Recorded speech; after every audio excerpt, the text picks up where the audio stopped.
If you are a parent or if you are parents living in the diasporas, come gather together. We are going to talk about parenting today, okay? Hi everyone, welcome back to my channel, Princess Beyond Passions. My name is Princess.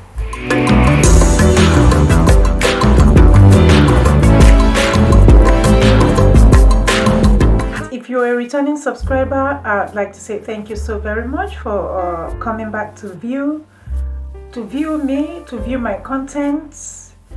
I'd also like to say thank you to you. If you see me for the very first time, please do not pass by without smashing that red button that says subscribe. Turn on the notification bell to all so that you'll be notified whenever I have a new upload. To my returning subscribers, to my channel members, to my super chatters, and my top supporters, and all my supporters, I'd like to say thank you, and welcome to today's topic.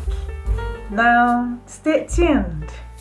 In case this video runs for too long, I am going to have to divide it into series because I wouldn't like to keep you on for a long time. I would like to divide the video into parts so that you will be able to listen to everything I have to say, so that you will gain knowledge and you will have the benefits of what I am talking about.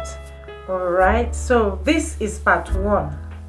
Some time ago I had a live stream and I talked about parents living in the diasporas, but by popular demand I had been asked to put this thing on video because a lot of people could not locate the live stream anymore, and besides, the live stream is usually longer, 1 hour, 1.5 hours, 2 hours, and 3 hours plus. Is you just not have the time to go watch it and hear everything we have to talk about it. But so I thought, okay, fine, why not put it on video? There are things that you would want your children to know when you are living in the diasporas. If you're a parent living in the diasporas and you have children, you start bearing children or raising family in the diasporas, there are a few things that you would like to know if you come from the part of the world where I come from Nigeria in Africa, and I live in the UK. So who best to talk about these things if not me? Alright, so if you have children who are still growing, you would want to teach your child or teach your children your traditions, your customs, the relevant customs where you come from, the values. For example, the way we greet is different from the way you see people greet in where we live. Sometimes a child could just come and say to his dad, hi. In my place where I come from, I cannot go to my dad or my mom and say hi dad or hi mom or something like that, because I was not brought up that way, because that is not our tradition.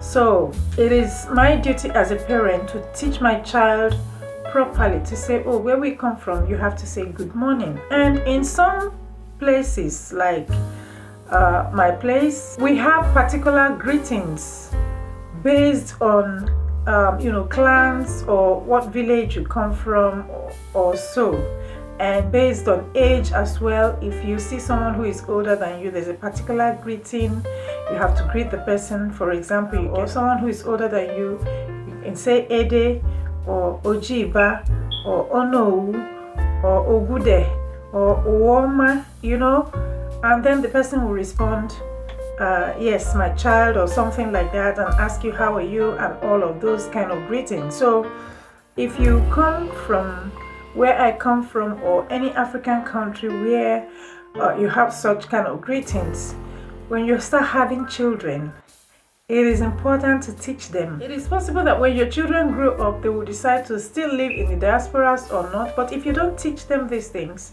they also will not teach their own children, and that way that tradition is lost because you did not teach them. Okay, so it is good to teach them your traditions, teach them omenana, omenana, mobu, omenani. the way it is done in our place. This is the way it is done in our place. This is the way it is done. This is the way we do it. This is the way we do it. This is the way we do it. You teach them that way. And as time goes on, little by little and little by little, they might pick one or two things or a few things as they grow up. That's one. Number two, it is also important to also speak your language or your local dialect to them. Apart from speaking the dialect or the language of where you are, for instance, for example, if you live in Italy, you speak Italiano to your children, and if you live in Germany, you speak German language to your children. If you live in England, you speak English, okay? And that is what they used to learn in school as well. So while they are learning those languages in school, when they are at home, also speak your local dialect to them so that they will pick, even if they can't speak fluently or even if they can't pick everything, they will pick a few. For example, if you go out, you can tell your child, come, go, or do this, or do that, or something like that. You can teach your children the basic language, the basic dialect, the basic things. And as they grow up, if you keep speaking to them, some of them learn. At this point, I should say that a child is capable of learning 9 different languages at the same time as they are growing. So do not feel that because you're an adult, oh, I can't learn this language, or I will not be able to speak that language. Then you think that the same thing applies to children. No. Children have the ability to learn 9 different languages at the same time as they are growing if you teach them. Alright? So teach them your local dialect and say, oh, in my place, if you want to say come, you say bia or wambi, or something like that. You understand? So it is important to teach the child. If the child does not learn as a child, the child might not learn when he or she grows up, because he might not pick the interest to learn. It would have been too late at that time. Besides, it is also good to teach them so that they will know, they will understand. At least when they travel, they will be able to understand when people speak it around them when they travel back home, maybe go for holiday or something. Okay? Then if they learn and they in turn become parents, they will be able to also teach their children these dialects.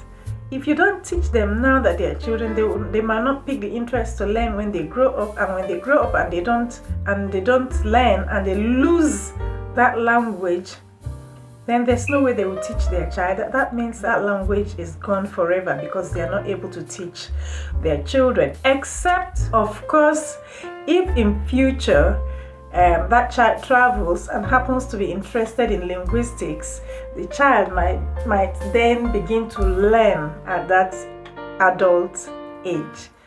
But apart from that, let us try and teach children our local dialects. Let's inculcate in them the sense of belonging, that we come from somewhere, or we originate from somewhere. That is the value. This is the end of part 1. Please be on the lookout for part 2.